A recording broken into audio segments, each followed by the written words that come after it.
જૂનાગઢ જિલ્લાના ભેસાણના અક્ષરધામ સોસાયટીના શિવ મંદિરના મેદાનમાં જૂના ભાજપના આગેવાનો, કાર્યકરો, ખેડૂત આગેવાનો દ્વારા જે ભેસાણને વર્ષોથી વિકાસથી વંચિત રાખવામાં આવ્યો છે, જેમાં અધિકારીઓ અને પદાધિકારીઓની મિલીભગતના કારણે ભેસાણ તાલુકો ભોગ બની રહ્યો છે, જેવી રજૂઆતો ભાજપના જ પૂર્વ પ્રમુખો આગેવાનોએ લેખિતમાં રજૂઆત મુખ્યમંત્રીને લેખિતમાં રજૂઆત કરવામાં આવી હતી, જેમાં 10 મુદ્દાઓની રજૂઆત કરવામાં આવી છે।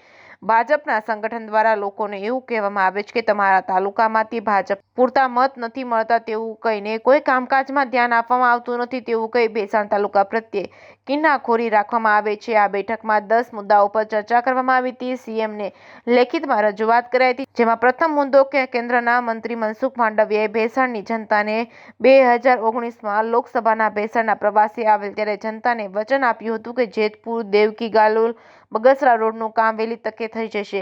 આજ દિવસ સુધી થયેલ નથી તેવા ખોટા વચનો લોકસભાની ચૂંટણી 2019માં કરવામાં આવી, જેમાં ભાજપના બીજા મિનિસ્ટર એવા બાવકુભાઈ ઉંધાડે પણ વચનો આપ્યા હતા જે હજી સુધી થયા નથી। અને બીજા મુદ્દાઓ ઉબેણ નદી પરનો પુલ જોખમી હાલતમાં છે, તેમજ પરબ અને ખાખરા હડમતિયા રોડ તેમજ જૂનાગઢ બિલખા માણેકવાડા રોડ તેમજ જિલ્લા પંચાયત હસ્તકના તમામ રોડ રસ્તાની કફોડી હાલત તેમજ ભેસાણ તાલુકાના સબપોર્ટિંગનો થતું હોય તેમજ ભેસાણ માર્કેટ યાર્ડમાં 3 વર્ષ પૂર્વે મગફળી કૌભાંડની તપાસ હજુ સુધી થયેલ નથી। ભેસાણ તાલુકાના પસવાડા ગામ અને ભાટ ગામના ગામોમાં ગામતળનો હોવાથી કોઈ મકાન કે પ્લોટિંગના દસ્તાવેજ થતા નથી તેમજ ભેસાણનો ખાસ મુદ્દો જે પૂર્વ મુખ્યમંત્રી કેશુભાઈ પટેલે સરકારની યોજના મંજૂર કરાવી હતી જે આજ દિન સુધી ભેસાણને લાભ મળેલ નથી। આ પાઇપલાઇનની કામગીરી નબળી પુરવાર થયેલ છે તેમજ ખાસ મુદ્દો કે ભેસાણથી જૂનાગઢનો મુખ્ય રોડ જે 2 વખત પાસ થયેલ છે પણ કામ શરૂ કરવામાં નથી આવ્યું, જે ભાજપના જ આગેવાનો દ્વારા કિન્નાખોરી રાખી બંધ કરી દેવામાં આવ્યું છે।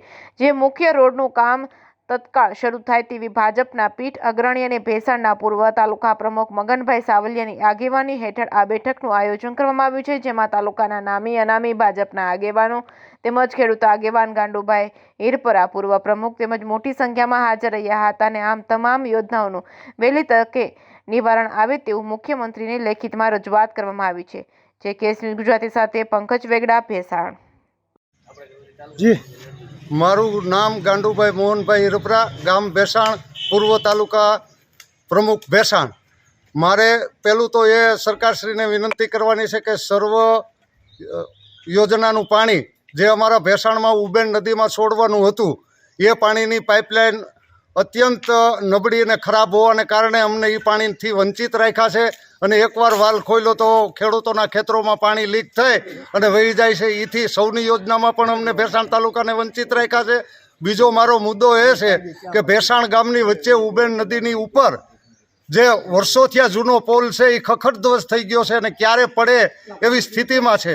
અમે ઘણી વખત સરકારશ્રીમાં રજૂઆત કરી પરંતુ અંદરને અંદર ભાજપના સંગઠન કાર્યકરોએ એ પુલને 2 વખત નામંજૂર કરાવ્યો અને ત્રીજી મારી માગણી એ છે કે માર્કેટિંગ યાર્ડમાં આજથી 3 વર્ષ પહેલાં મગફળીનું મોટું મસ્ત કૌભાંડ થયું હતું અને ભાજપના જ કાર્યકરોએ રેડ પાડી અને રંગે હાથે ઝડપ્યા હતા, પણ અમુક રાજકારણી અને પદાધિકારીઓને હિસાબે એ પણ ત્યાં કાગળ હકેલાઈ ગયા અને કોઈ કાર્યવાહી ન થઈ। તેને હિસાબે અમારા ભેસાણ ગામના પ્રતિષ્ઠિત નાગરિક અને ભાજપના કાર્યકર એવા શ્રી ધીરુભાઈ રફાડિયાને માનસિક ટેન્શનને કારણે હુમલો આવી ગયો અને હાલ અત્યારે એ પણ પથારી વસશે। તો મારે સરકારશ્રીને એ વિનંતી છે કે અમારા 3 મુદ્દા ઉપર ધ્યાન આપી અને કાર્યવાહી કરે।